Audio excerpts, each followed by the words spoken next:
Bristol has long led the way in green innovation. We have the lowest carbon footprint of any UK city, and we're the UK's first European green capital in 2015. But now we're going even further by committing to become carbon neutral by 2030. This is a world first, a unique project that will see Bristol leading the way on our journey to become carbon neutral. To achieve this, we need to completely rethink energy production in our city. We need a smarter, more connected system that harnesses low carbon technology, works with local communities, and embraces innovation. We call this opportunity City Leap. Bristol City Council has invested £50 million in low carbon technology to date and will attract a further £1 billion of investment through City Leap. A new strategic partnership will be formed to attract global investment to the city. This will transform our energy system while tackling the city's social, environmental and economic challenges. City Leap will have inclusivity at its heart and enable Bristolians to have a meaningful say on our journey to carbon neutrality. In Avonmouth, we've invested £7 million in the installation of two 2.5 megawatt wind turbines, reducing our carbon footprint by 5,000 tonnes. Another exciting innovation is Bristol's heat network system, which distributes low carbon energy more efficiently around the city and is already benefiting over 1,000 social housing properties. Harnessing digital technology is at the forefront of Bristol's plans to build a smarter, greener economy.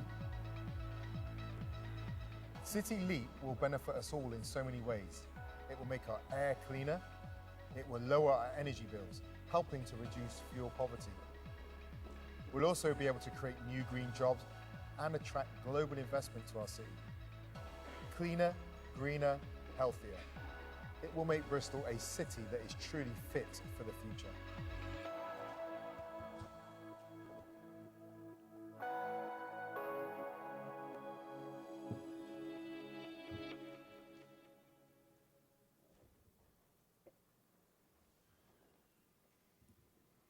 Well, good morning everyone, and welcome to our City Leap Energy Partnership Bidders Day.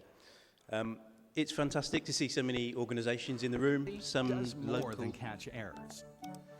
With Grammarly, you can find really good, no, perfect words that make your writing sharp. We all love a YouTube ad, don't we? Let's be honest. It's great to see so many of you in the room. Some familiar faces and some new. We've got a pretty packed agenda today, so I'm going to rattle through. First, unfortunately, I need to start with some very basic housekeeping. So I'm James Sterling. I'm the City Leap Energy Partnership Manager, and also the event chair for the day. So, essentially what we're looking to do today is to give you an overview of some of the vision behind City Leap, some of the history, and some of the aspirations for what we're trying to achieve in the city. We're also going to give you some useful information on the procurement exercise and some of the processy bits, which I've no doubt you'll find useful.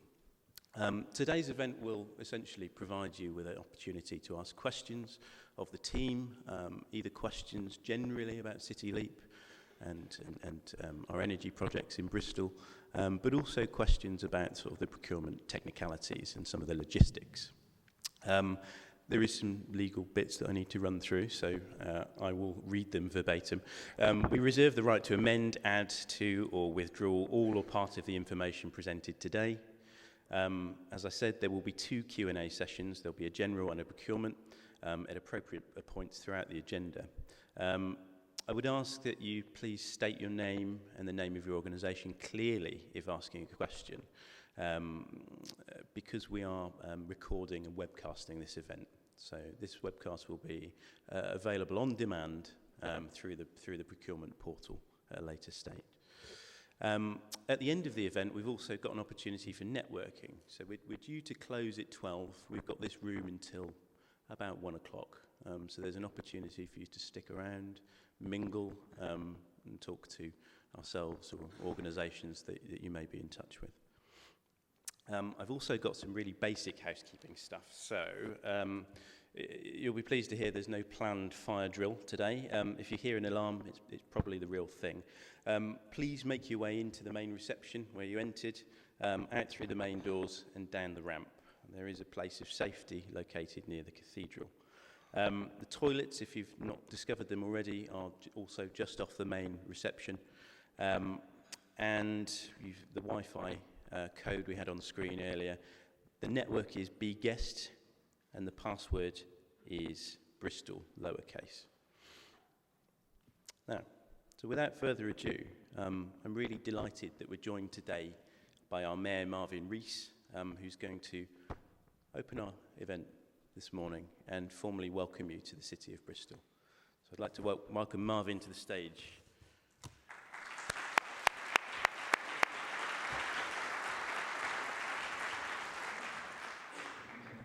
Thank you. And I was just saying to my team, it's amazing to see so many people here in an opportunity that I've been describing to people only this morning, actually, to a whole room of lawyers across the road as really transformative.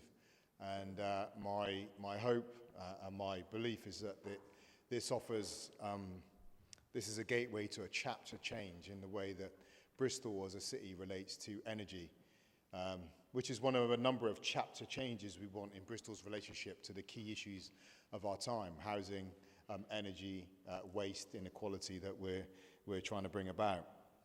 So if I give you a bit of background on the city, a sense of the context into which we're asking you to come, that this is a very successful city region and a city economy. We're the only net contributor to the Treasury outside of the Southeast, which is a fact we like to trot off. We're a very highly skilled economy with 2 world-class universities, thriving creative sector. Over a third of the world's natural history broadcasting comes through Bristol in one form or another. Our West of England Local Enterprise Partnership has the highest gross value added growth rate of all the core city LEP areas, local enterprise partnerships in the country. And we're talking about this afternoon. We just launched the Great Western Gateway, which is a collaboration of cities and local authorities from Swindon to Swansea, up and down the M4. We did this with Lord Kerslake, who's actually in Bristol today, with the 2070 Commission, and that gives us an economic area with 4.4 million people in it, 10 universities, and all the national connectivity of that natural economic area, which is being described as completing the missing piece in our national economy, with the Northern Powerhouse, the Midlands Engine, and now we're going to have the Western Gateway. So huge opportunity and momentum in this part of the city. But we also recognise that within Bristol we face major inequalities. I shared a story this morning that just a couple of months ago at one of our programmes to feed children during the summer holidays, to tackle holiday hunger, a mum went up to one of the workers and asked the worker if they had any leftover food she could take home for the weekend, because she had no food at home. She had £2.50 and she had to survive the next 3 days. And she was at pains to point out that she wasn't going to eat the food, her children were going to eat the food. And that relates to energy, because we know that there are families in Bristol that are facing the choice between heating their homes and eating. So getting on top of our relationship with energy, greater efficiency, making sure that the way we generate energy isn't killing the planet, that we're using smart technologies, is intricately linked and inseparable from our drive in the city to deliver greater social justice and inclusive city. And we know that if we don't deliver on that broader social agenda, the consequences come back to bite us, both politically and socially as well. We have 42 areas in Bristol in the top 10% most deprived in England, in the face of all that economic power and momentum. We have 6 areas in the top 1% most deprived in England. And it's the presence of that inequality that are among the things that we've set our stall by tackling. We hold the ambition for Bristol, and we are ferociously ambitious for the city. But we also hold the need to deliver a model of economic development that takes care of everyone and brings everyone with us. One of our challenges within this that's related to energy is our housing crisis. We have 12,000 people on our waiting list, 500 families in temporary accommodation. We have one of the worst affordability ratios in the country, the ratio between house prices and incomes. And our population is going to grow by around 100,000 people over the next 25 years. And that sits within in the face of us facing a climate emergency. So how do we provide those homes? How do we meet those social needs in a way that does not exact an unacceptable price on the planet for us providing those homes and lifestyles and the energy that people need to heat and run their homes? How do we hold those challenges together? And again, this chapter change that we hope we can go through in the city's relationship with energy is key to that. It is about what's great for Bristol, but it's about Bristol's contribution to the global common good. And my hope is also that as we become an exemplar of how a city has met that challenge or has made a contribution to making that challenge, there is a story to tell around the rest of the world as well that other mayors will be looking at. And I know that mayors all over the planet are taking these challenges on because we hosted last year the Global Parliament of Mayors in Bristol. Growing cities in the face of housing crisis, energy, waste management, growing inequality, public health. These are the conundrums that city leaders all over the world are trying to solve. And just this evening, I'm flying off to Copenhagen. Shouldn't have said flying, don't tweet that. But it is a 22-hour train journey, and I've got children I've got to get home to. But we're going off to Copenhagen for the C40 summit. Many of you will know about a network of cities trying to work out how cities are going to be on the front end of taking on the challenge of climate emergency. And we'll be talking about City Leap, we'll be talking about global migration, we'll be talking about the city's relationship with waste as well. But we really, as a city, have also, by way of context, produced something called a One City Plan. And that is got two understandings behind it. One is that what people receive from Bristol is not the result of any single organisation's decisions. We don't pull levers in City Hall and get outcomes in our city. People sit at the intersection of our decisions, health service, private sector, our universities. They sit at the intersection of all those decisions. The other is that if we don't set out what we want to be and where we want to be as a city in the future, we'll get what we're given. And at the moment, I would not leave our future up to the chaos of what's going on in our global political system and our global economy.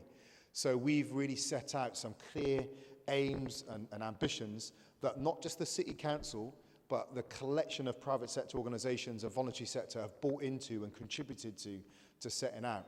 And those who come into partnership with the City Leap will be invited into that relationship so that we're not just saying there's a relationship with you in a particular intervention, but you are now part of Bristol's family, contributing to shaping the context, the social, political, economic context in which your investment will sit. And now those are the kind of relationships that we need for the city to flourish. So if I can just say, welcome to the city. I hope just in my few words gives you a sense of the breadth of vision we have, ferocious ambition, but absolute commitment to social environmental justice with it as well.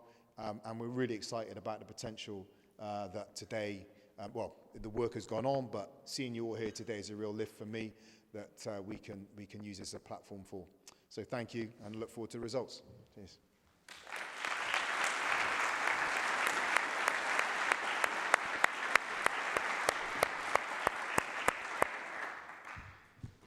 Well, thank you, Marvin, for that setting essentially the social, the environmental and the economic context. Themes which many of the City Leap objectives and outcomes are based around. We're going to delve into that a little bit deeper now. So I invite David White, our Head of Energy Services, to the stage, who's going to take us through the next couple of agenda items and get into some of the details, some of the background and some of the vision around City Leap for the future.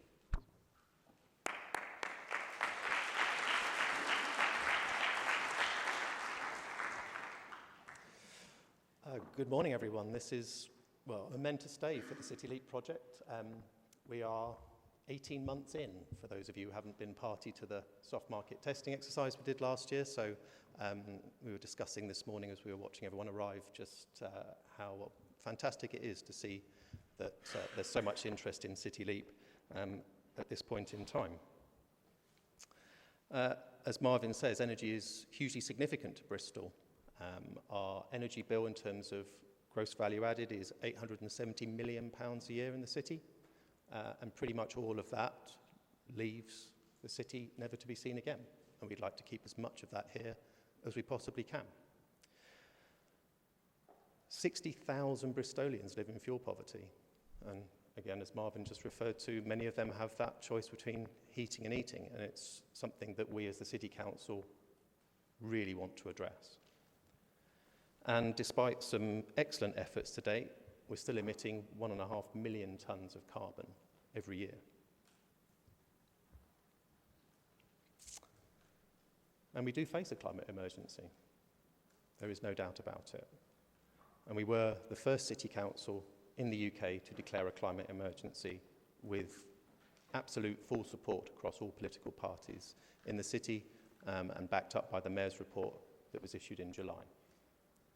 So that recognises the need to rapidly accelerate the progress that we've achieved in the city to date by many actors, not just the City Council.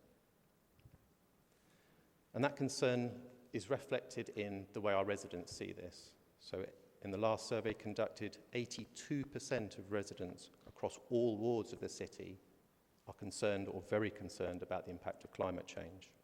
So we as the City Council absolutely recognise the need to significantly accelerate local action to help us deliver carbon neutrality. And that is happening against an absolute revolution in the energy system in the UK. So we are transitioning away, and I'm sure many of the people in this audience will be more than aware of this, so apologies if I'm teaching you to suck eggs, but moving away from the big centralised plants to much more decentralised energy production. And we see that as a great thing. That opens up all sorts of opportunities, and that in terms of benefiting local communities, in terms of being able to produce and own energy assets, digital platforms that enable things like peer-to-peer trading and local energy markets, and new services that will be developed, such as heat as a service, energy as a service, and in the not too distant future, things like mobility as a service when you go beyond the pure energy play. So we're proud of what we've achieved, and we have done quite a lot. So we have our own energy company, Bristol Energy, one of only 2 municipally owned energy companies in the country, 100,000 customers. We've invested £6 million in low carbon heat networks to date. That currently connects 1,000 social housing properties, but we announced our first commercial connection to that heat network this year. And I'm pleased to say that the Council's Cabinet approved several £1 million of funding back in September for a very large water source heat pump, which is going to go into the floating harbour. In fact, I think it would be one of the largest, if not the largest, water source heat pump in the country.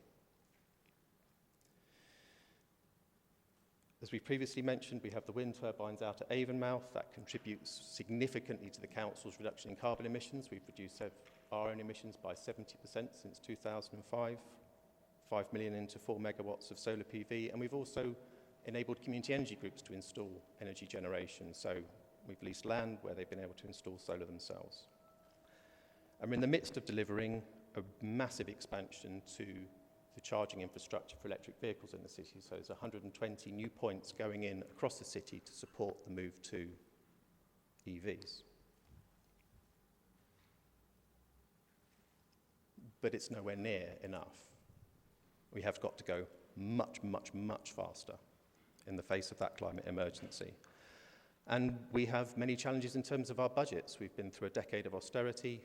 Reductions in our budgets means that we need to work in partnership to address that challenge. And it's about strategically coordinating that activity too. Long have we done projects here, projects there, projects there. We need to join them up to maximise the benefits that we get from that investment. And that is one of the things that's at the heart of City Leap. It's absolutely crucial, though, the council cannot deliver carbon neutrality for Bristol on its own. We only control a very small percentage of the assets in the city, so council becoming carbon neutral, and our target is 2025 for that. It's great. Doesn't decarbonise Bristol, though. That cannot happen without the consent of the residents of Bristol. We have to take them with us on this journey. They have to be part of it.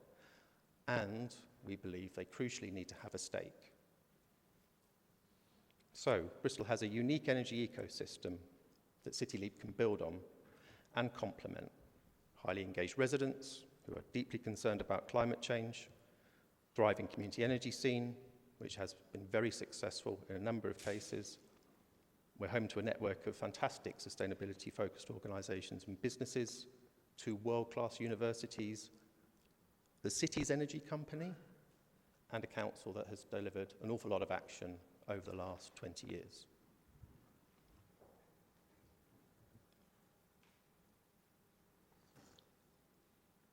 So, for those of you who've been scouring the SQ document, and particularly the MOI for the last few days, this won't come as any surprise because it's largely repeated. So our vision for CityLeap is to create that future, interconnected, low-carbon, smart, resilient energy system.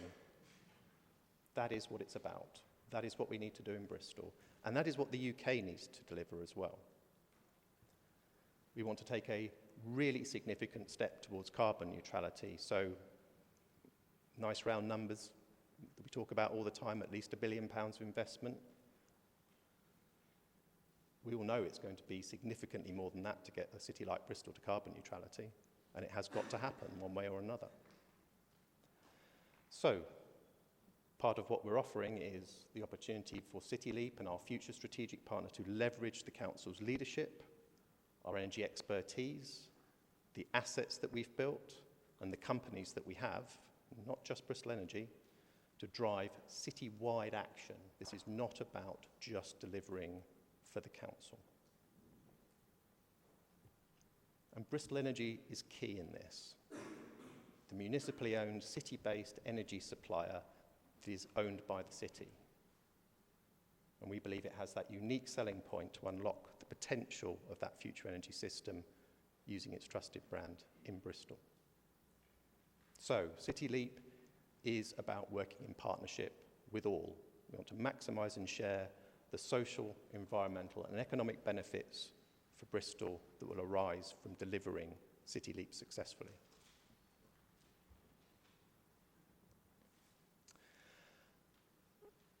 And if we are successful, then we achieve an awful lot of positive outcomes for the city.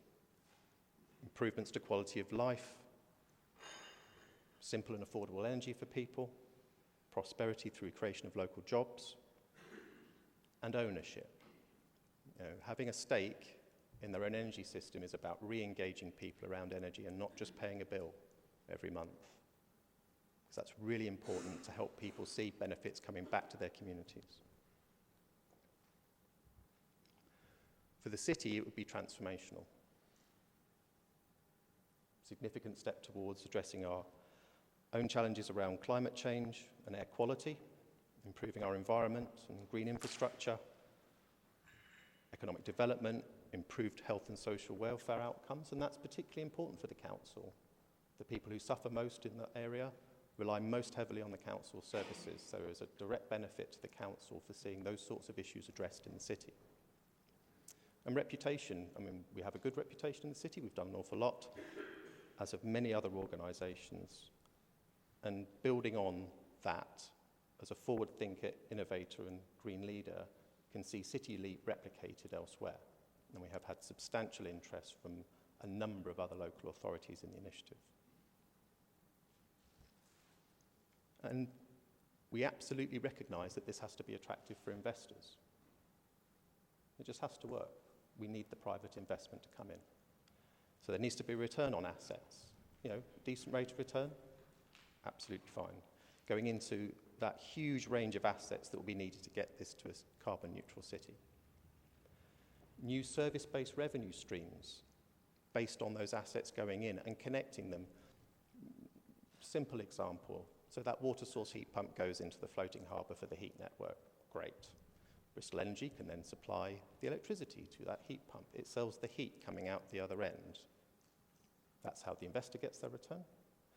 In the meantime, we use it in the flexibility market, as long as we've been clever enough to put some heat storage in alongside it. And that is how you would get additional revenue streams around an asset to make it work. So, this is about partnership. And Marvin emphasised the point too. Come and work with the city, its communities, its residents, its businesses, and the council to make this a success.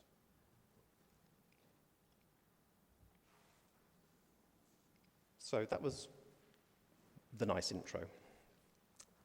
We're now going to get into the meat of it, which is the value proposition that we talked about in the memorandum of information that we published alongside the SQ. And I'm going to kick it off, and I'm going to invite Marek up to talk about Bristol Energy specifically. So there are three elements that are on the table, essentially, for City Leap and a part of the procurement. So the council itself with its reputation, the energy assets that we've referred to in terms of the wind turbines and the solar assets and the heat network. We will provide that opportunity for City Leap to execute projects in our estate and give access to our communications channels. And just James would tell you, we have got a lot of them in order to communicate more broadly with the city about what we're trying to achieve. The council's energy service team that I head up is also part of the mix. I'll come on to that later. But that is about delivery of assets and projects. And last but very importantly, Bristol Energy is in the mix. And I will hand over to Marek at this point to talk you through that side of things.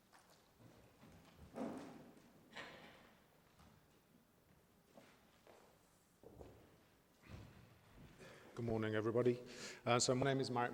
I'm the MD for Bristol Energy. I wanted to give a general overview about Bristol Energy as a whole, brief look back at our numbers for the last year, and then a direction in which we're heading.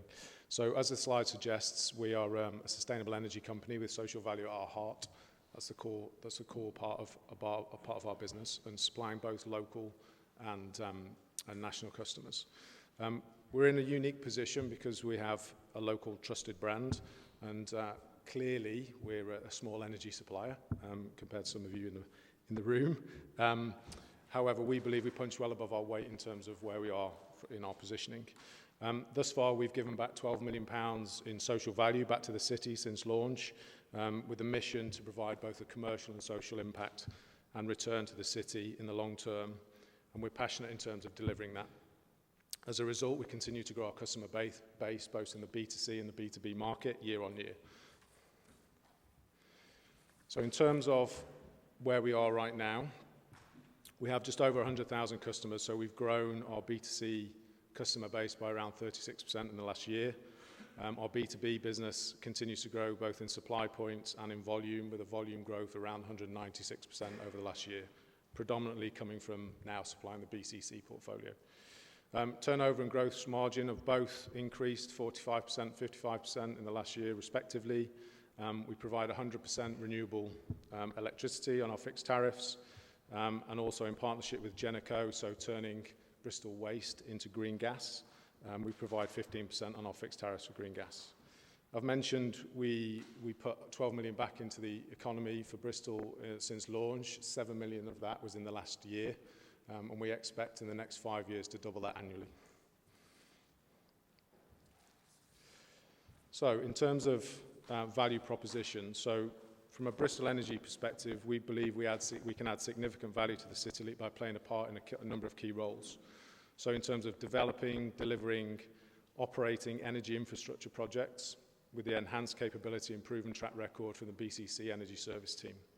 Integrating assets, infrastructure and technology, and trading to create compelling customer services, providing a route to market for new customer propositions and creating enhancing value, providing the interface between City Leap assets, technology, innovations, and customers.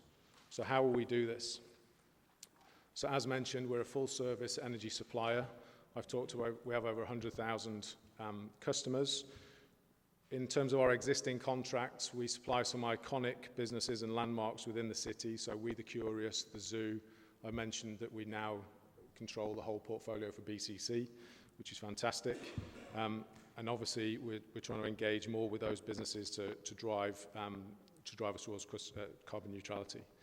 We've got very strong brand recognition, and hence our £12 million that we've put back into the system. And that's not just around carbon, it's also ensuring justice, energy justice and tackling fuel poverty. So around installation of energy efficiency and upgrading our social housing stock will be critical to this.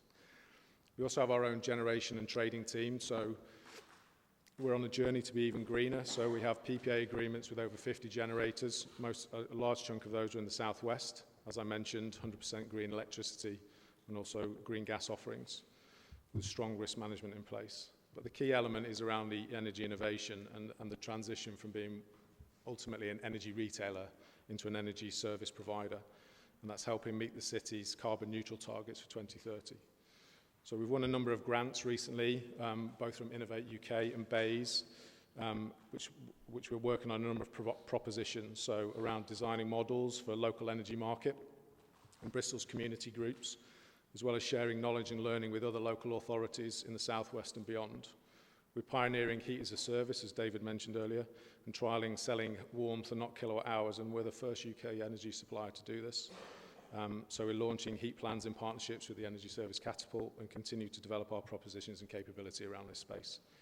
We're piloting large-scale deployment of solar PV battery and heat pumps in Bristol. And we're also launching initial heat retail offering as the Bristol heat network infrastructure continues to grow.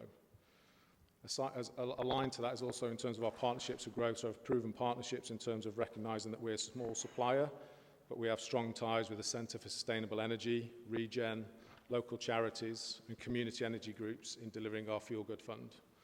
So we're working with market-leading innovators such as Upside Energy, Aleak and Geo, amongst others. And in terms of that, and aligned to that also is obviously the customer service. And we believe we have excellent customer service in terms of multi-channel facets, face-to-face, telephony, and moving towards digital channels. And hence we've launched a smart app recently into the market. So in summary, we believe we're a strong energy supplier with a clear focus on energy service, working very closely with the BCC Energy Service team and the council. And David will now tell you a little bit more about that. Thanks.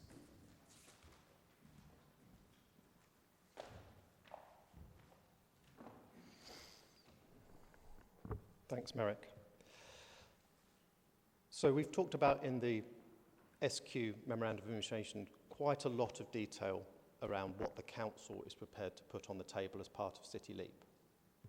So we have a number of renewable energy assets.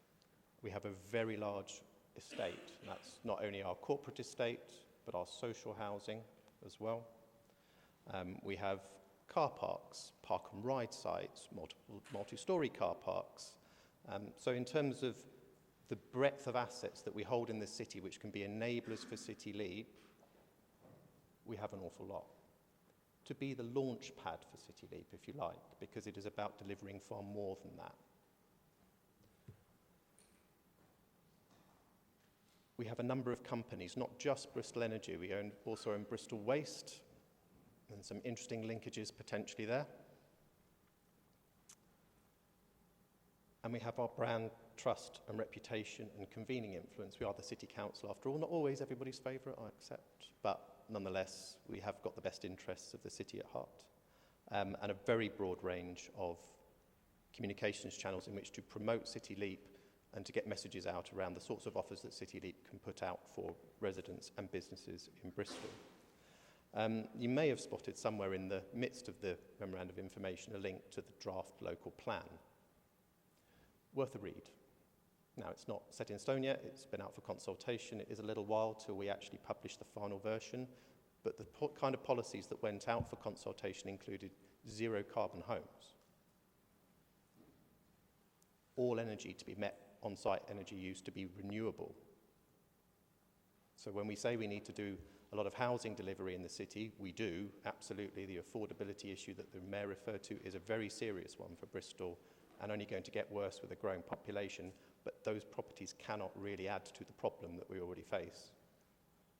And that is what the local plan is going to try and address. We're a smart city. We keep winning awards around this, and we think this can be the bedrock for that future local energy market that can link all of the assets together to drive best value from those investments. We've had a lot of innovation funding and done a lot of technical projects about testing some of these propositions with real people to see if they actually work and are attractive. So we've just completed, or in the process of completing, the Replicate project, which worked with a number of organisations sat in the room today, and has successfully trialled mobility as a service, washing machines that turn on in the middle of the night rather than run on expensive electricity at peak times, and those sorts of things, just to see if those sorts of things are acceptable to people, because the kinds of shifts that are going to have to happen as we electrify heat and transport, well, the cost of all that additional generation would be phenomenal, and we need to try and shift demand away from peaks. Otherwise, yeah, the bill's going to get really quite expensive. So, getting that right for Bristol is the key behind City Leap. How do we flatten out those peak demands?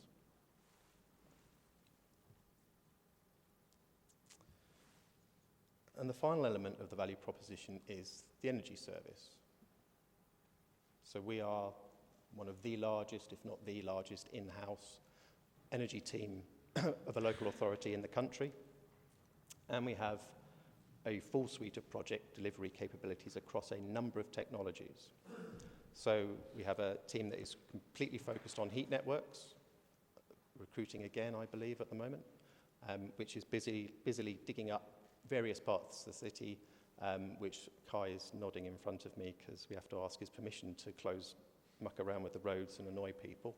And if you came in on the train today, you'll have noticed that there's quite a lot of roadworks around that area, and that's where we're putting a heat pipe underneath what was the busiest roundabout in the UK outside of London. Hard to do in a city, but that's the sort of thing that the council can facilitate. We need a heat network in the city centre. It has the heat density to support it, make the financials stack up, but we have to track the carbon factor down below grid electricity, otherwise keep it below gas. And grid electricity is now below gas. So, got to electrify the heat network. Opens up all sorts of interesting opportunities, and if you're aware of the kind of development that's planned for the city centre, which is when you put the heat network in, is when you do the new developments, because we run a heat hierarchy policy in the city centre, which asks you to connect to the heat network as the first step, subject to technical and financial viability tests. So that is a major opportunity for the City Leap Energy Partnership. We are interested in trying to get out to the energy from waste plants out at Avonmouth. They're about 10 kilometres away. It's quite a long pipe. But it can supply, if we get there, 40% of the city centre heat demand. At the moment, it's just getting dumped into the atmosphere. Renewable energy. So we have a long history of doing renewables. Did the wind turbines about 5 years ago. Timed it beautifully for the feed-in tariff, which I'd like to think we knew about, but I suspect we just were cracking on and doing stuff, and a fortuitous coincidence. So they are, they return a decent return on investment, let's say. 4 megawatts of solar, that's got a solar farm underneath it on the wind turbine site. We have over 100 solar arrays across the city that the council owns itself on a number of buildings. We've looked at battery storage. We've identified sites on council land that would be suitable and close enough to grid connection points, subject to getting capacity. And we're in the process of trialling a battery here in City Hall behind the meter, just to see how that works for us as well. And that can get deployed out further, clearly.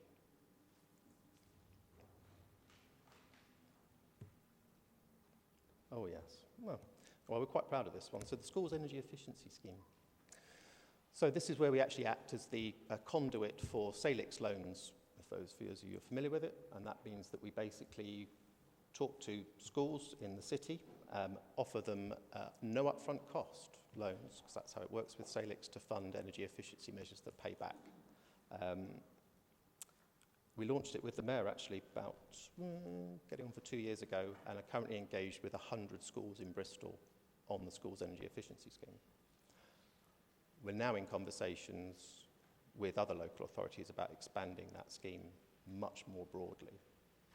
So that builds relationships and takes us much further in terms of the potential scale of what we could deliver.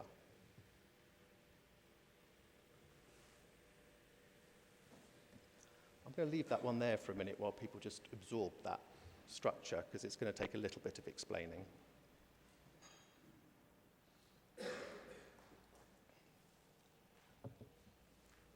So we spent a long time last year talking to the market. Published the prospectus back in May 2018. 180 expressions of interest came in by the end of August, and we met almost everybody who submitted an expression of interest.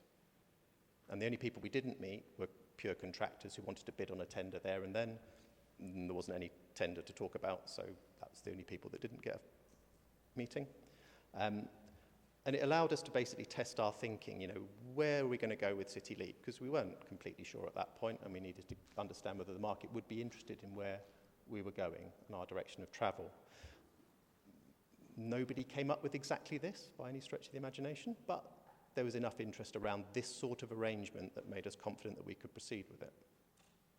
So what has come out in that SQ is the procurement for the strategic partner for the City Leap joint venture company.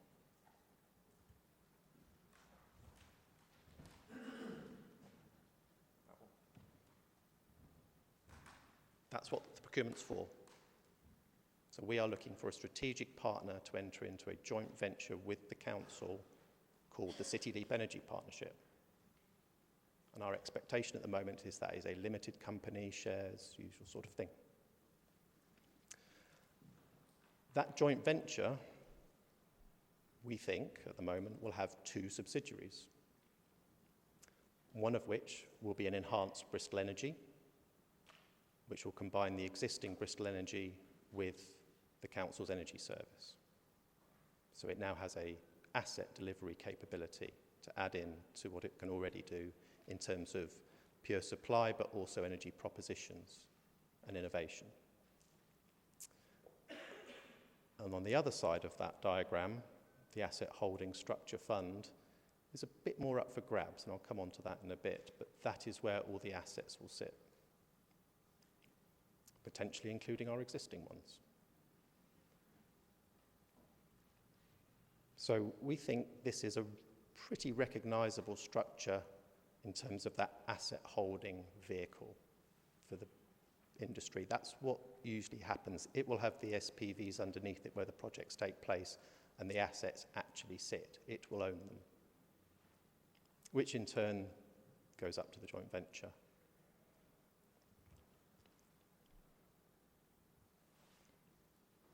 And we thought it was worth explaining the role of Bristol Energy in that a little bit more. And we've referred to it already. But essentially, Bristol Energy monetises those assets. It has a really key role in making City Leap work for all sorts of reasons. Firstly, by monetising the assets, providing the services to and from those assets.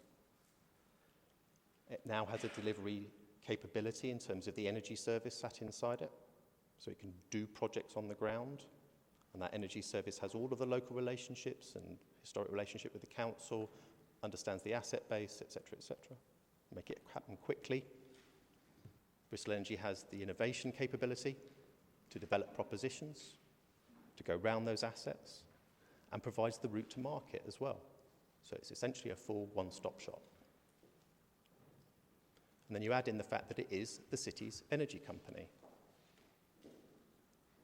So it is the trusted energy company in the city.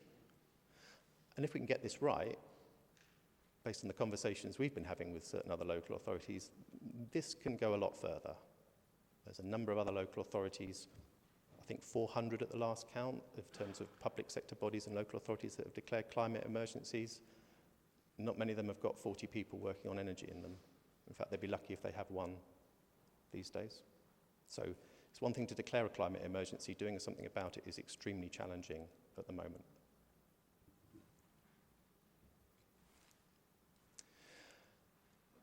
So what are we looking for from that strategic partner? Because that is what the heart of the procurement is about. So we are expecting enhancements to get proposed to that structure. It's not set completely in stone. particularly around that asset-owning entity, because we are not experts in that field, and never would we pretend to be. So we are interested to understand from the market, what does that asset-owning structure look like from your perspective in order to make it work for you?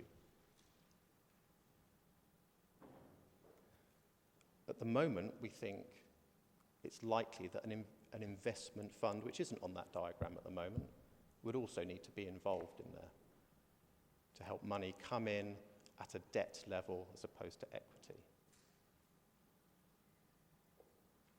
And then many others at that point can start to participate in the funding of those assets that are being built out by City Leap. And you'll have noticed a number of references in the Memorandum of Information talking about creating opportunities for others to invest. That's quite important. You know, this is not about closing down all of the opportunities in the city just to the City Leap Energy Partnership. City Leap Energy Partnership is a major part of trying to get the city to carbon neutrality. By no means is it the only thing that will need to happen. So we need to work collaboratively and inclusively with a very broad range of organisations in the city to make this happen successfully. So that strategic partner, which is either a single entity or a consortium, absolutely agnostic about that, really don't mind, is about facilitating that investment, and that can happen in a number of ways. We've said 20 years in the concession notice. Again, that's our view at the moment. We will seek views on that from bidders in time. But it's about facilitating that investment into the city's energy system over the period of the partnership. Help us define that structure for the investment fund and the asset-owning entity and the relationships to the City Leap, to the council, and to Bristol Energy, because that is in the mix, right in the heart of it.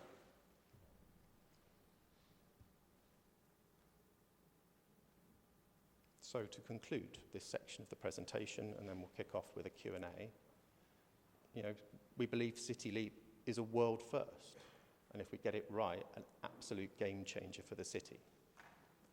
It has the potential to utterly transform our energy system, and it can create a replicable model if we get it right that other cities are, we know, keen to follow.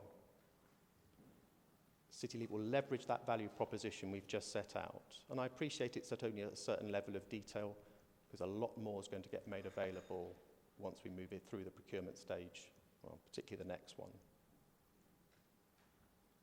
But it's about strategically coordinating and connecting that energy infrastructure which is being delivered at scale to maximise revenue streams to make the business cases stack up. So, significant levels of investment and a true approach to partnership. We can't enforce City Leap on the city. We have to work collaboratively with a very broad range of organisations that already exist in the city doing fantastic work. And that is what we're looking to procure now, that strategic partner who will enter into that joint venture relationship with Bristol City Council. Thank you.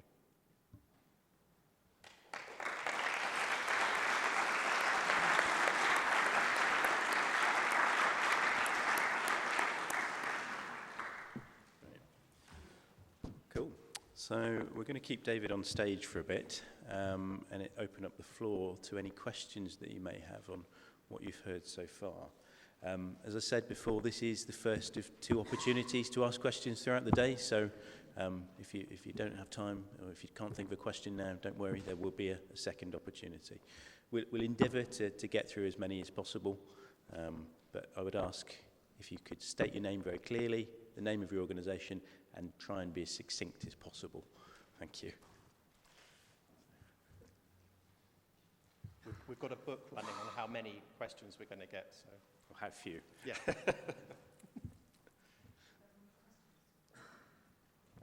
One at the lady at the back, Janine, I think.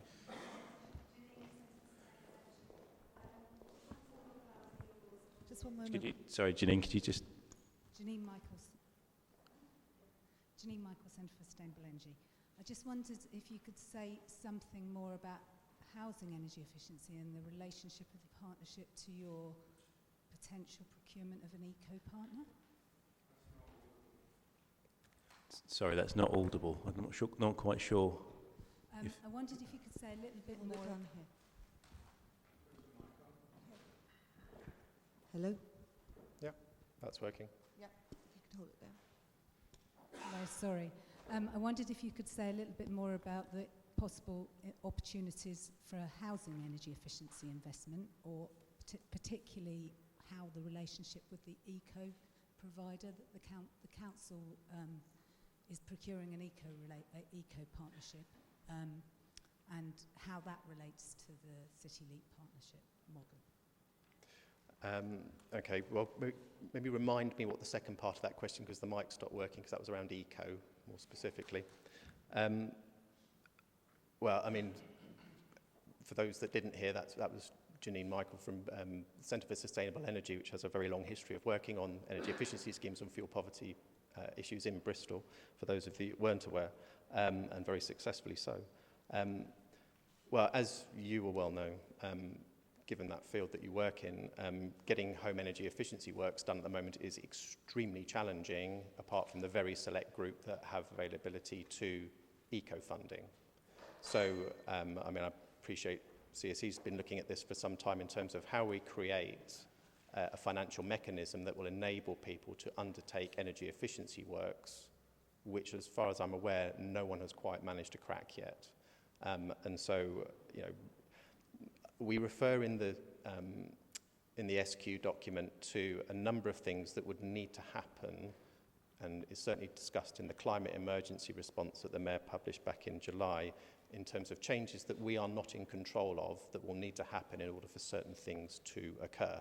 So in relation to City Leap, at the moment some of the regulation that is in place will prevent us from doing some of the things that we would like to do in a future smart energy system. Peer-to-peer trading being challenging, for example, people having the protection of the consumer to be able to switch on a very regular basis in order to keep best value is quite hard unless you can have two suppliers charging the meter. So unless that kicks in, it's quite hard to do investment into properties that requires payment over significant periods of time. So we are already engaging preliminary engagement with Ofgem and BEIS around this, because we want to see that innovation happen in Bristol. So that's one route. And who knows what government might bring forward in terms of new policies around energy efficiency, because it would be nice to see some serious support around that. So that's part of the answer too. So we don't have all of it by any means. Fully recognise that. If anyone has innovative solutions around it, we'd love to hear it. I didn't quite catch the eco question, I'm afraid.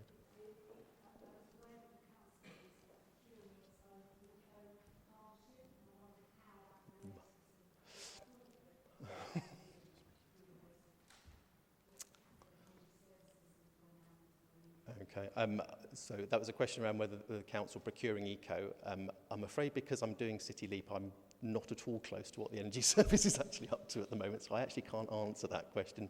We'll happily take it away and answer it afterwards.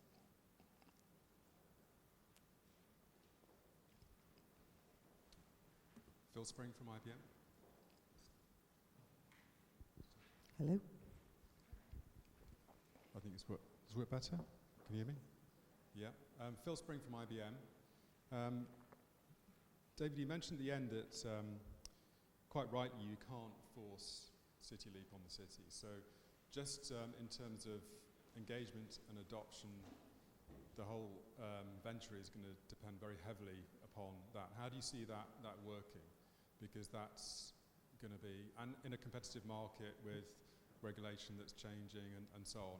So how do you see that being navigated across the different parties? Because underneath it, there's kind of commercial viability is kind of impacted by those sorts of issues. Mm-hmm. I'm looking. So the reason I'm looking at James is because I'm thinking back to the 42-page communication strategy that he wrote not that long ago. Are you comfortable answering that question? Yeah, I think in the broadest possible terms. I mean, we have a plan for that. We know that engagement can't just be something. It can't be something that we come in and say, this is exactly what's happening in your neighbourhood. We see engagement as a two-way process. We, talking to communities, talking to individuals, talking to businesses, talking to partners in the third sector, and having that kind of meaningful dialogue about how individuals and organisations can shape part of the strategy and shape some of those projects for their areas. I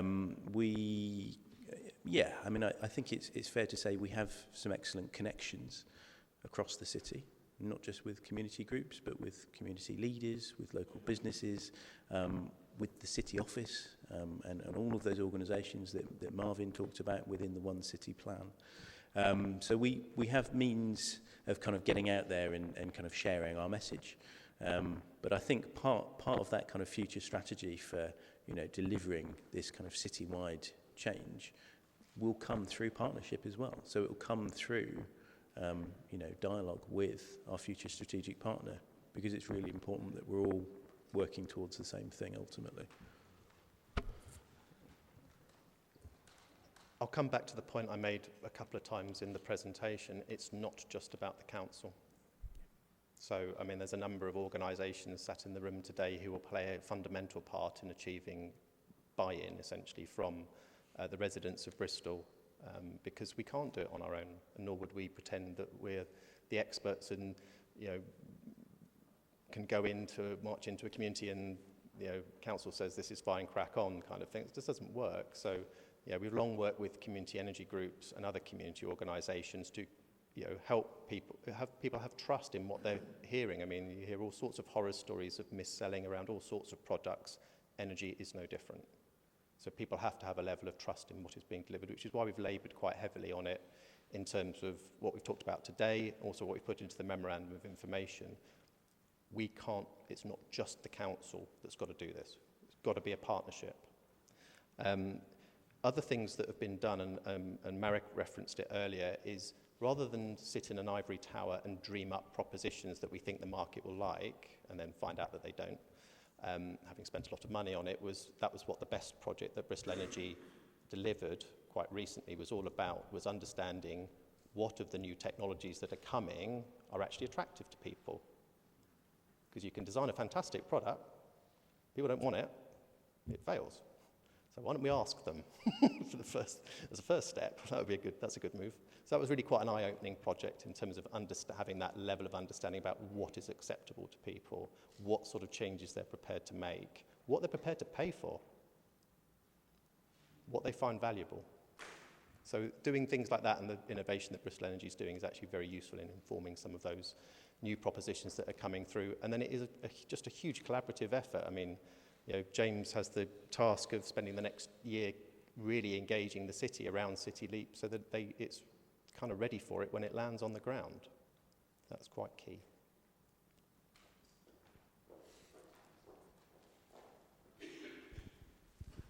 Paul Fair, Bristol Energy Network. First of all, a bit of a shameless plug. We're an organisation that can connect with the communities in energy around Bristol. But I've also got a question. You're looking for community engagement, community investment, in this portfolio of projects that you're looking to take forward. Are you looking for the strategic partner to form a fund that communities can invest in, or are you being a bit more prescriptive with how you're going to allow that to happen? I could give you a really boring answer around procurement process that councils have to follow, but I won't for today at least.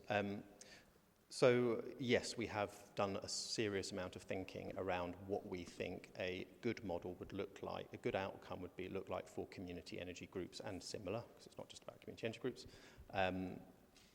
Because at some point we have to evaluate what bidders are prepared to put on the table. So a lot of thinking's gone into that with some people who work in the area. Clearly we haven't used Bristol people for that because it would just get very complicated and conflict of interest-y type things. So we believe that, but to restate a bit more what I said earlier in the presentation, we think it's pretty fundamental to City Leap being successful, and it's around that engagement piece again, if nothing else, that people of Bristol have a stake in their energy system and have some ownership of it. Now, the precise mechanism for doing that, there are a number of ways you can do it, and we've had a look at quite a few of them. We have a preference at the moment, but it's not in this stage of the procurement documentation, so I'm not going to talk about it today because it will come later.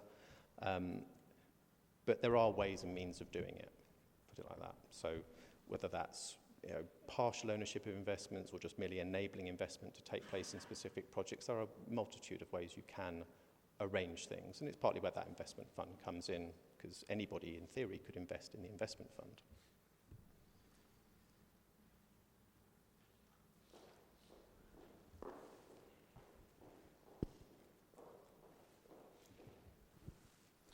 Hello, it's Nick Gosling from Vital Energy. I have two questions. The first question is around exclusivity that is granted by virtue of procurement of the City Leap Energy Partnership. As you quite rightly said, to meet the Bristol 2030 ambitions, you need to engage the whole of the residential community and all of the other public sector bodies in Bristol. But this procurement is obviously focused around the City Council assets. So what assurance can you give the strategic partner that they will have exclusivity on delivery of the energy infrastructure projects that are needed across the city beyond those just in the city's remit? Well, clearly no guarantees. I mean, we don't control other organisations. And although we are heavily engaged with them through the One City office and One City plan that the Mayor referred to earlier. So those relationships exist. University has declared University of Bristol has declared a climate emergency. So there is a strong momentum going in that direction of travel. So that people need a clear need to progress, and there are targets set in the One City plan around achieving some of those targets. So we cannot give that guarantee. We will do everything we can in order to influence and use those communications channels and relationships and convening powers to enable that as much as we possibly can, bearing in mind that's the direction of travel, certainly for the public sector anyway. When it comes to the private sector, I'll be a bit blunt, we are a competitor then, and we'll have a competitive market that we will need to compete in. That's just being straight about it. Okay, thank you for that. My second question was around a clarification on the prospectus that was published earlier in the year. You mentioned some development plots that you were looking to bring into the partnership. Is that still in view, or is that evolved? Development plots? Yeah, there were two development zones within Bristol that were, I can't remember the names, forgive me. Western Harbour and Temple Quarter Enterprise Zone, probably. Right, yes. Yeah, so, to be clear, we launched the prospectus document in, I think it was the 8th of May 2018, so well over a year ago now. Whilst we were putting out our kind of opportunities around energy and infrastructure, there were a couple of other kind of city opportunities that were starting to emerge. The redevelopment of Temple Quarter and Temple Meads and Western Harbour. We didn't include them in the prospectus as energy-related projects, but rather other things to be kind of aware of, I suppose, in terms of investment opportunities. So we're not making a major connection between those projects. And actually, Western Harbour is currently out for some consultation at the moment. So I'd advise a quick search on that if you're so inclined. I mean, essentially, we were taking advantage of the fact we were about to launch a massive publicity blitz around City Leap to promote those opportunities. Why not?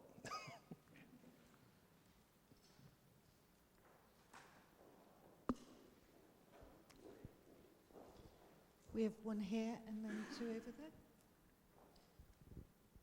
Hi, Lizzie Testani from Bristol Green Capital Partnership, which is Bristol's environmental sustainability community and network of more than 900 member organisations committed to making Bristol sustainable with a good quality of life for all.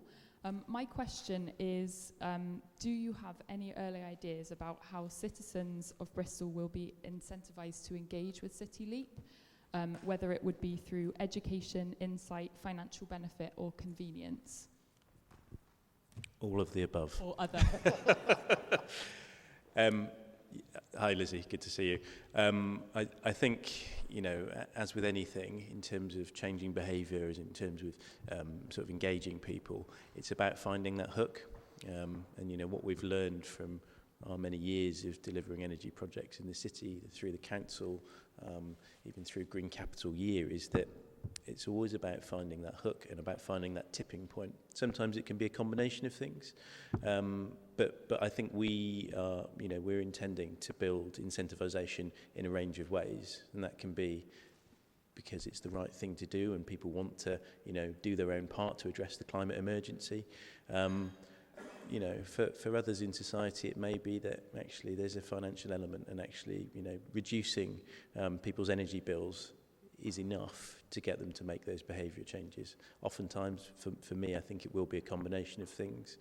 But I think, you know, it depends on the audience. And I think if we're talking to domestic homeowners and whatnot, the message will be varied from the business community, perhaps. So, yeah. And Green Capital Partnership have got a big role to play in that as well.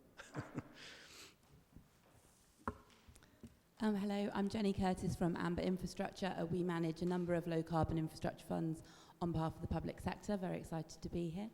And just following up on a couple of things around the structure, and particularly in reference with the investment fund and asset owning structure, do you consider that you would need an FCA regulated investment fund manager, if not in the consortium, as an essential subcontractor to the consortium? Excellent question, and I'm currently looking at our financial advisors to see if they're just going to nod or shake their heads to that question, and otherwise we'll take it away and respond formally. Yeah. So we'll take that away and give a written answer to that. Thank you. Can I ask another one? Sure. And also just again in terms of the structure and the subsidiaries to the LEAP, is it right to read from that you're intending the council staff to 2p into the LEAP, and that all the Bristol Energy employees become employees of the LEAP? Yes. Thank you. Miles Alexander from Sustainable Development Capital. You mentioned that this stage is about procuring the strategic partner. Will you have a separate stage for the investment partner? That is not currently our intention, no. So that's why we keep referring to, partly why we keep referring to consortiums being able to bid. So no, at the moment we don't have any intention to run a separate procurement exercise. Okay, great, thanks.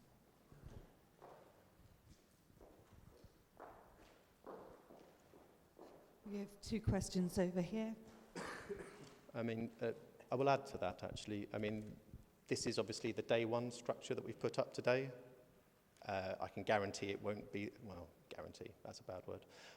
It's unlikely to be the structure in 2, 5, 10 years' time. It may well have evolved beyond that point. Francesco Marasco from Shell. You mentioned at the beginning climate emergency is one of the first steps that you've taken in this space. There were a couple of questions that touched on regulation. And if we look at the price and volume risk that whatever partner that is going to be partnering with you will be taking, there is a substantial amount of value that could be at risk. So to what degree are you willing to lead also in the redefinition of regulation in this space? You mentioned a couple of times, you know, you've been in talks with Ofgem. Can we know a little bit more about your intentions in this space? Yeah, I won't go into the detail of the conversation we're having, if you don't mind. We were very happy to do everything we possibly can to achieve a regulatory environment in the city that still protects consumers but enables the investment that needs to happen to take place. It has to happen.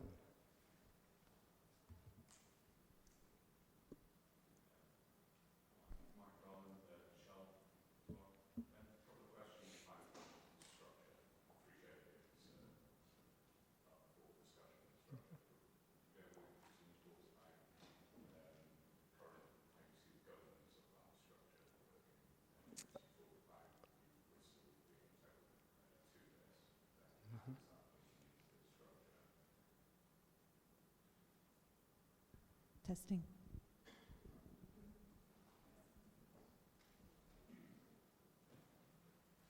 Hello?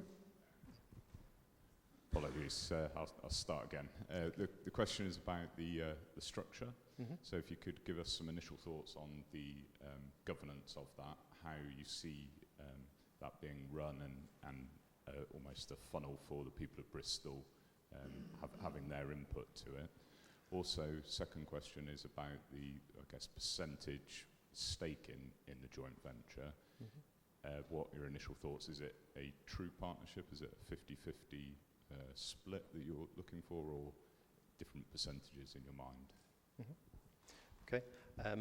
On the governance point, it's such a complicated area that it's an issue we're going to hold over to the draft ISOS stage that we'll be talking about shortly in terms of the procurement process. It's, yeah, I can't tell you how many hours we have spent in rooms discussing how control gets exercised via different means and ways, because at the end of the day we are coming into a partnership that, as we said in the concession notice, we're anticipating is 20 years. It's incredibly important for the city of Bristol that we get that right. So going through the various control mechanisms that could apply in a joint venture and the various mechanisms by which any company is controlled has been the subject of a discussion, and that will be set out in detail at the next stage of the procurement. So to sit here talking through what would be a very long answer is, I don't think it'll add anything to that, and we need to hold it over to a formal conversation as part of that stage of the procurement on that side of things. In terms of the 50-50 point, yes, that is our initial position, true partnership. Now, we're happy to own more than that. Interesting if it was less than that. I'm not sure. We will set out our position on that in much more detail when it comes to draft ISOS stage. Hi, James Williams from Cerro Homes. We're a zero carbon housing developer. You mentioned both zero carbon homes and also demand shifting. Do you intend on defining zero carbon, and will it factor time of use into that as well? I'm very glad to say I won't personally be defining zero carbon, as I know it means many things to different people. So I think it's not my area of expertise, so I'm going to really refrain from saying anything publicly about that, if you don't mind. Yeah, that's part of planning policy, so that's quite separate from City Leap. Good morning. It's Ravi Sareen from Ensign Global. We are an energy management consulting organization. My question is, will there be an opportunity for the strategic partner to bring in innovation, and with that, another set of investors who might be interested in investing in those kind of projects? So I think I caught most of that question. Can you bring in technology? Can the strategic partner bring in technology partners to do innovation in the energy space, or in just the energy space, or more broadly? So if you have a read of the memorandum of information that we published with the selection questionnaire, we've put in the strategic objectives for City Leap, one of which is specifically on innovation. So, this revolution in the energy sector is going like an absolute train, and you see new products and services being developed all the time, whether they work or not. Well, some of them will and some won't.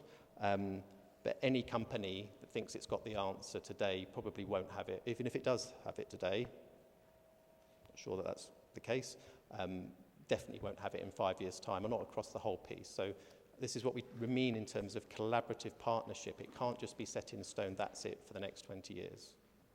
Now, whether it's somebody sitting up at strategic partner level or coming in just to work as part of a broader partnership, it doesn't really matter that much. But it is about being able to continue to draw on, and we met a huge number of these really innovative small companies with great business ideas. It just wasn't the right time to pursue it. We definitely plan on revisiting a number of those as soon as City Leap's on the ground, if we have the opportunity to do so.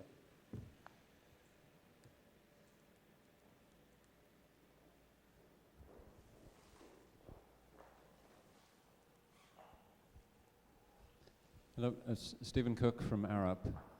Just kind of following up on your answer about investor, you said there won't be a separate investment partner procurement, but in the diagram you had a box with strategic partner and the investment partner, investment body, with a dotted line around them, and you pointed to the strategic partner box. So is the procurement open to either a strategic partner that's not an investment partner or one that is an investment partner, and the solution that comes forward will in some way depend on who you select, or are you expecting that investment will come in as part of the strategic partner offer for all bidders? Or any combination of the above in some respects. So if you look at the evaluation criteria published in the SQ, it will point you in the direction of our thinking. So we have criteria in there around working in partnership, fairly self-evident given what we're trying to do and what we've talked about today, about delivering at scale in terms of energy infrastructure, because that's what City Leap is about. And then there is the investment side of things is also there, and a couple of others around working with a much broader range of organisations and social value delivery out of City Leap. So the investment one is what we want to understand people's history about at the moment, because SQ's backward looking, in terms of what ends up being a successful bid for City Leap could be any one of a number of things. But what we've been keen to do is to make sure that City Leap could be delivered by a single entity, could be delivered by a single entity that's just interested in delivery but not bringing the funding, provided they've brought a funder with them, because City Leap does need the money. So we do need a solution about the investment here. So we would expect a bidder to at least be able to point to sources of funding that they can facilitate. Now, whether that's set in stone on day one or a subsequent investment fund is set up, or we do expect the strategic partner is going to want to invest a lot of its own money, otherwise where's it making its return from? It's how much of it's then shared, other people come in, community groups get given the opportunity to invest as well, so on and so forth. So there's all sorts of issues in there. I'm being told that we're hitting time. Are there any one last question? One last question.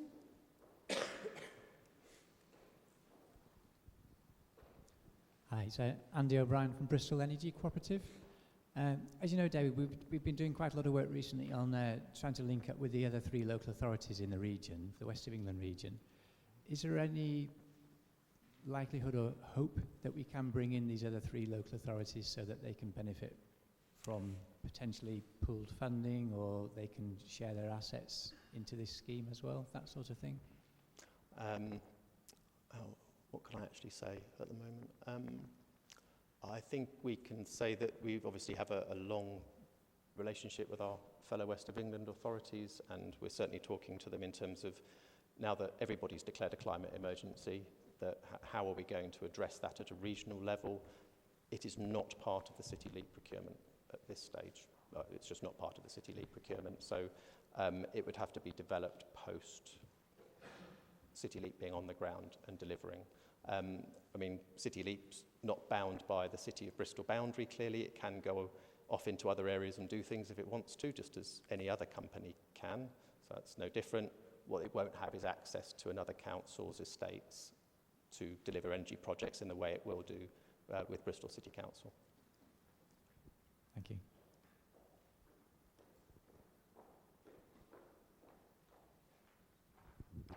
Okay. Well, thank you for your questions. I'm now going to hand back to James.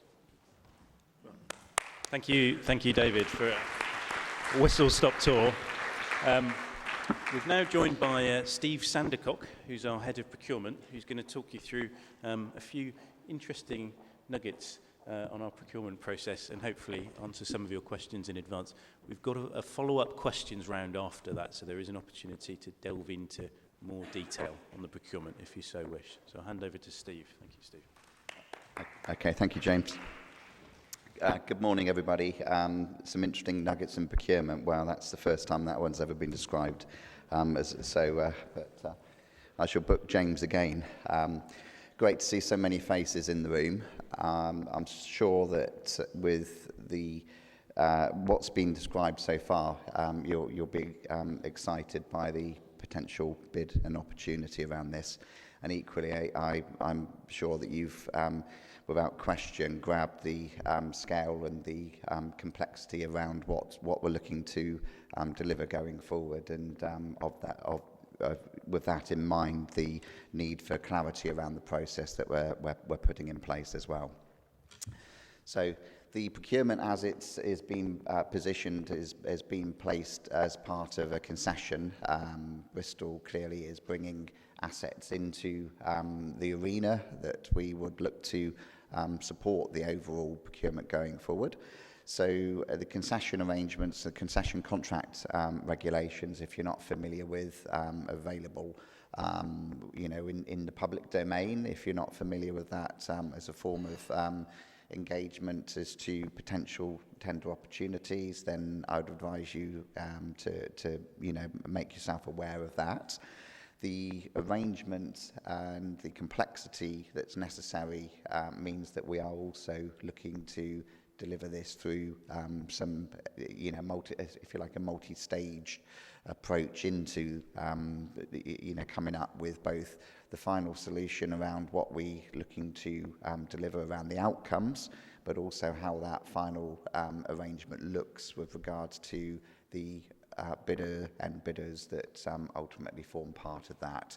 So, without question, from what again, from the great questions that have come from the floor, the earlier presentations from the delegates in the room today, it is a complex procurement. So with that in mind, it's necessary that we have the ability to have the, if you like, the discussions, the conversations and the dialogue with the suppliers that ultimately come forward as interested parties at this key stage, which is the selection questionnaire stage, and then moving through the stages as well, so that we can, again, we don't have all the answers. We're looking for this to be a partnership. We're looking forward to being able to develop the necessary outcomes that will both enable us to perform well from day one when this would go live, and then also through the term of the arrangements. And again, that's been indicated as a 20-year period. So it allows that conversation to be had in a structured way. So the timetable, and again, David, I think these slides are also to be made available post-event. So I know people are taking pictures, and that's perfectly fine. The slides will be there, and hopefully, if the clarity of detail is not able to be seen here, then at least once the slides are available through the portal, you'll be able to, like I said, look at that, and also gives you the opportunity to raise any further questions or clarification. So a lot of work has been undertaken so far on the project, from soft market engagement with suppliers through to actually then internal work to actually ensure that the council has, if you like, the necessary resources internally to be able to engage in this, extensive tendering opportunity. And we're now at the stage where the supplier questionnaire, the selection questionnaire, rather, the SQ stage is now open. So if you're, I would imagine by everybody being in the room, you'll have had to have registered through the Pro Contract portal. That's going to be a key route to further engagement at this stage and onward stages as well. So that will be our communication mechanism, if you like, through us responding to any queries and clarifications that are being raised, to publishing additional documents that are necessary and appropriate to share with potential and interested bidders, and also for you as bidders to and bid teams to actually come back and engage with us through any clarifications that you have, and ultimately for submitting both your responses around the selection questionnaires, and then if selected onto those next stages, then the follow-up documents from the ISOS stages, the invitation to submit outline solutions, and then the invitation to submit final solutions as well. So, like I said, if you're not familiar with that, you do need to be making sure that your bid teams are certainly aware of that. Selection stage around the actual selection is live. Clarifications close, I think, on the 7th of November. So 7th of November. So if there are any queries that you have around selection questions, then you need to be sort of raising those within that sort of window of opportunity. And the SQ stage itself looks to close on midday on the 18th of November. Post that, there will then be obviously the evaluation that will then lead to the selection of those bidders that we then look to take forward. They were looking to as a maximum 8 bidders. There may be less than that, but as a maximum that we would be looking to take forward. So this is obviously a very important stage for you as both individual organisations, but also potential around any collaborative partners that you would look to be bringing on that journey. So. Like I said, I think that use that time wisely is an important message to put forward. The documents that are published and available at the moment are the SQ, the selection questionnaire as it's set out. There's also then the selection criteria that's included there. There's a bidder's guidance document that's also available to be looked at, and then also, as referenced in the earlier conversations, there's the memo of information that again gives more information as to the project itself. So again, make sure that you're familiar with those documents. If you do have queries that you need to both inform your selection conversations internally within and across organisations, then feel free to raise those back through as clarifications. Equally, if there are questions that you feel relevant, around the project, then we'll look to respond accordingly. But do recognise that this is a multi-staged approach to, if you like, coming up with ultimately the preferred outcome and preferred supplier or consortia that supports this. So some of that information will ultimately be developed as we go through into the next stages. The SQ itself picks up probably standard stuff that you will have seen from being part of bid teams in the past. It will look to look for the council to gain assurances around mandatory and discretionary selection and exclusion questions, which form part of standard public sector tendering processes. It also then looks to the economic and financial assessment of you as a bidder, but also, and this is an important point as well, is making sure that we understand the connection across the entities if you're looking as a consortia arrangement. So we would be looking for consortia to be joint and several in terms of guarantees that come forward there. It picks up as well the technical and the professional aspects of what you would bring to the table from the experience that you've gained that is relevant, and we would be looking to explore the experience that you can bring to the table going forward. And then other considerations around modern slavery, the insurance stipulations that we're placing on there, and then also considerations around social value. So after the evaluation, after the if you like, the decisions around the evaluation stages, then the process then moves forward then into the discussion stages around, with those suppliers taken forward, the development of the draft ISOS. The council will, if you like, put forward a position paper at that stage, which is then forms part of the discussion and dialogue that goes into that next stage. That will then be further amended. The amendments will then come forward for the final stages of the ISOS, which will then look for initial bids, further evaluation, and then a downward select to 3 bidders that go forward into, if you like, the final stages that moves forward. So the timeline as stands at the moment, where I suppose we're potentially looking to embark on a 12-month period. There may be stages that either advance or there may be stages that sort of move back. But that's the indicative timeline as it's currently set out. I think I picked up on the points that around the bid. We're sort of agnostic around how that bid would come forward from you as suppliers in the room.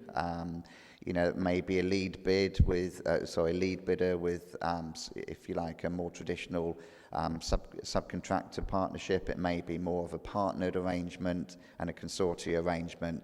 But equally, what we would ask for you to ensure there is that as part of the submissions that you put forward, you really are clear around the guidance that we put forward from how we would and the information that we would be expecting from you to be able to give us the assurance that the consortia, the partnership arrangement is a joined up entity that can go forward and be with us both at the next stage, but also at the end stages, should that be the preferred outcome. So, tender documents are available through the pro-contract due north site. Addy, does that link take us to the actual tender page itself, or is that something we could potentially make sure is added in as well at a later stage when the documents go out? So, but if you've got any queries around that, then you need to be registered onto there and find the opportunity through the pro-contract due north site. As asked and stated, really, we would be seeking that all communications and all contact comes through the portal itself. So any clarifications that you've got there would go through that, and we would ask for the integrity of both yourselves as organisations, but also the project as a whole, that any contact is directed through the actual portal. So I think those are the main stages outlined. The stage for avoidance of all doubt is the selection questionnaire stage at this moment. So very much the emphasis is going to be back to yourselves now to develop your SQ response in relation to the timeline that we've set out. So I think those are the main points that I wanted to make from the procurement angle. But certainly, if there are any questions around the procurement process itself, happy to take those questions from the floor. Thank you. So, we've got about 15-20 minutes now for any additional questions on anything you've heard today. Please do wait for my colleague to bring you a mic. I'm going to get David back on stage as well.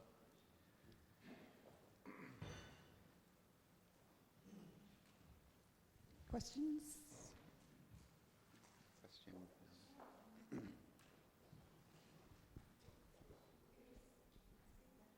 Hi, Paul Johnston from Costain. Can you hear me? Paul Johnston from Costain. I wonder if you could just give me a flavour for you. I saw your chart, your timeline, where you've got 3 bids in the last stage. I'm just wondering to the extent to which you'll be expecting sort of binding offers, financial, technical, commercial offers, or whether they'll be subject to due diligence.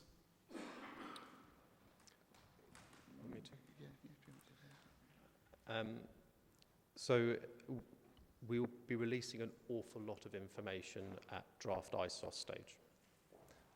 And that will be validated by our financial and legal advisors to one extent or another. We're still just defining exactly how far that goes, and therefore we wouldn't anticipate due diligence to take place until that negotiation stage. So that will obviously influence how binding the bids are at that point. Once we get to final bids, clearly that is.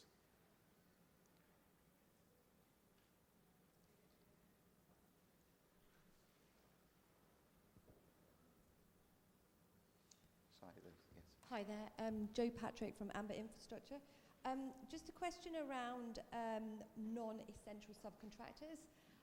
And the question I really have is whether you would look to ask bidders to assemble the non-essential subcontractors now as part of their bid, or if the answer to that is no, then will they be procured by the Enhanced Bristol Energy team at a later date, or what's your thinking there? I'll take that one away because we had lots of fun writing that section of the SQ and the guidance document in particular. So rather than give a off-the-cuff answer, we'll answer it in writing if that's okay. Okay, thank you.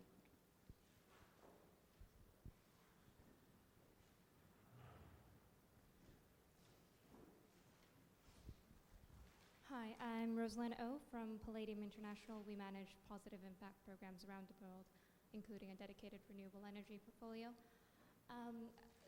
Clarification on the two options that seem to be implied about a consortium or a lead bidder with essential subcontractors. Is it also possible for a consortium or two or more partners to have essential subcontractors, and so a more complex structure? Short answer is yes. But we can expand on that in a written answer. But yes, I mean, at the moment it's a very open in terms of what kinds of bids come in. I didn't answer the question from the gentleman from Arup particularly well earlier, but we're deliberately trying to set the procurement up to allow a broad range of bids to come in. So yes, I would very much welcome those sorts of bids of all of that description.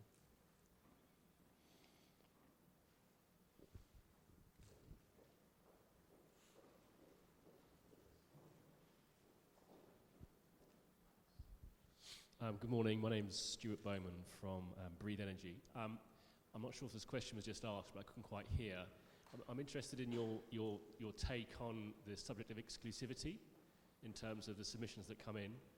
So, for example, if an organisation was to bid as the principal supply partner, but was also potentially a member of someone else's team to simultaneously bid, as it were, is that permissible or not?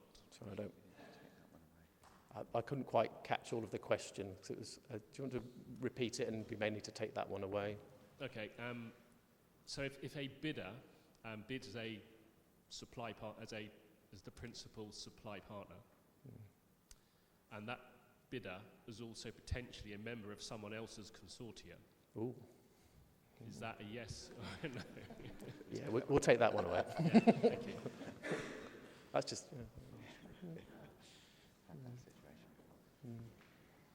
Any more questions?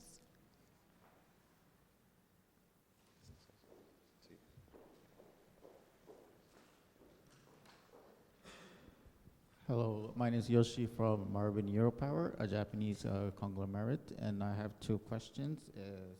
One is regarding about the guarantees in the criteria. Is it scheduled to have some bidders to send you some kind of bid bond in the next stages, or do you don't require any such kind of exposures for the SQ? And also the second question is about the I think this number 6 of the SQ. I think we need to explain our experience about the cities, smart cities, and like the infrastructure things. But are those? Can we write our global experience, or does it need to be like focused on the UK or maybe in Europe experience? That's entirely up to you. Is the answer to the last question?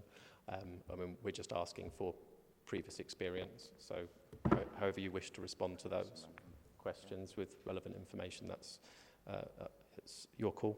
I wasn't quite sure about the guarantee question because there's a couple of references to guarantees in the SQ.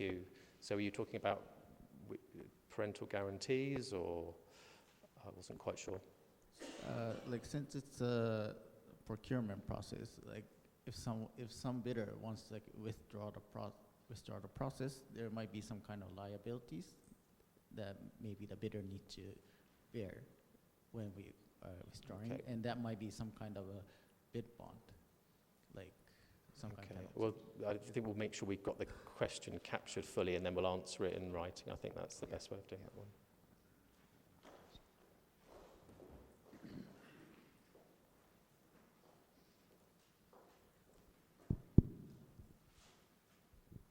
Hi there, Ben Simcock from NG.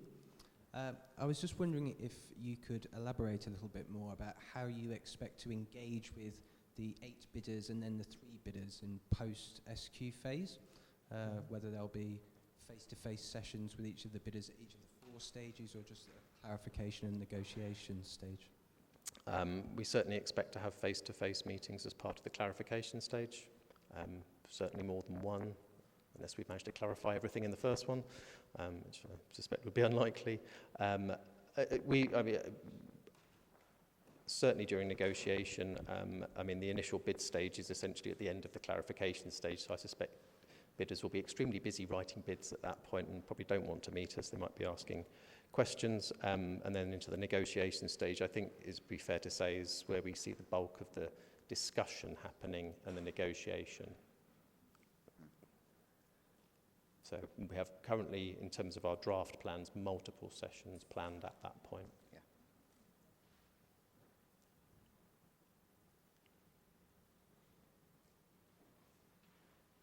Any final questions? I think we've got time for probably 1 or 2 more. There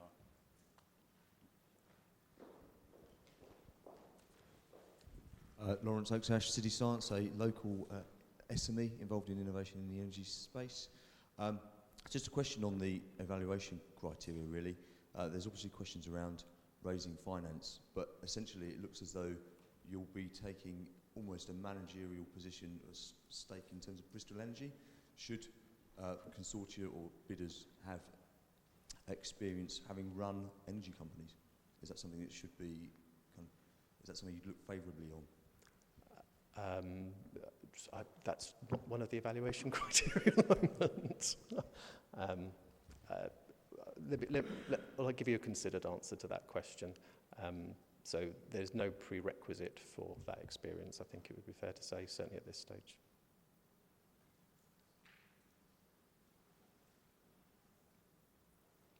Okay. Anybody else? Chap in the second row. Hi, John Romney from Legal & General. I'm just revisiting an answer to a previous question. The 2P response that you made, just so that I clearly understand, you were mentioning about the energy services team being 2P'd into the JV. Into Bristol Energy. Into Bristol Energy. It's our preferred model. Okay, so services team 2P into Bristol Energy remains a subsidiary of the JV? Yes. Okay, sorry, just thanks. That's it.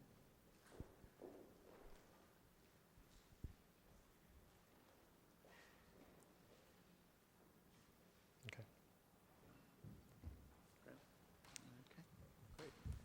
Well, thank you very much. I think that is essentially all we've got time for in terms of questions. Obviously, you can submit questions through the usual channels, so through the Pro Contract.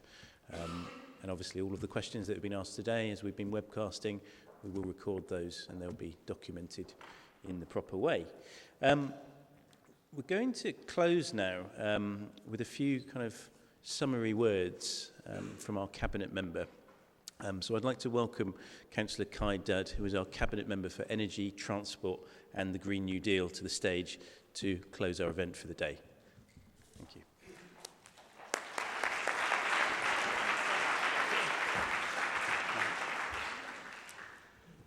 Firstly, I'd like to thank everybody for attending today. I know some of you have come from far and wide to be here. It's always a pleasure to welcome visitors to the city of Bristol. So I hope you've enjoyed the city as well if you've had a chance to have a look round. I just wanted to sort of underline the points that the Mayor made earlier. You know, City Leap is very much about an opportunity to transform the energy system in Bristol, to make it cleaner, greener, healthier for the people of Bristol. I've followed this, I've been in charge of this project for the 18 months that it's been in fruition. And I've had to sign it off at every cabinet stage that's required cabinet approval. So it's something it's something that I've taken very seriously in my time as the cabinet member for energy. And when we started this process 18 months ago, we didn't know what kind of interest we would get in this, whether we would get no interest or lots of interest.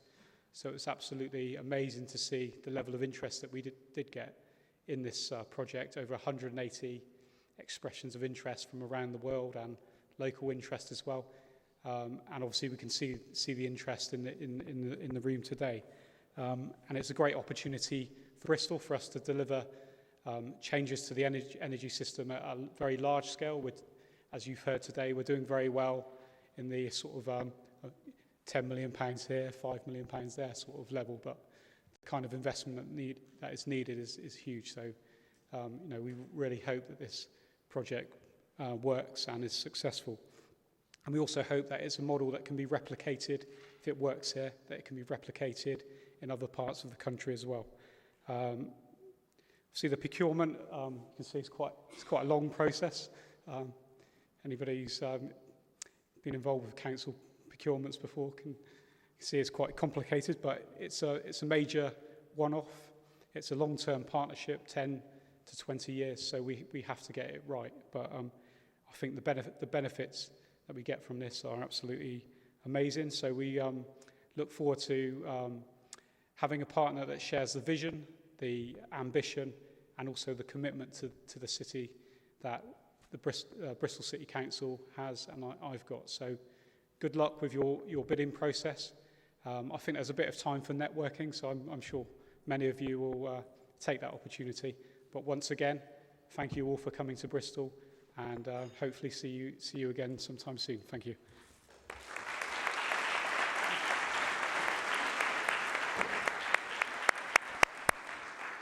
Well, thank you, Kai, and there endeth the event. As we said, we've got an hour now in this room, an opportunity to network, to catch up with myself and the rest of the team, and also an opportunity for more caffeine. There are a number of city partners in the room as well, so organisations that we're working with very closely. I think a few of them have made themselves known: Bristol Energy Network, the University of Bristol, Bristol Green Capital Partnership.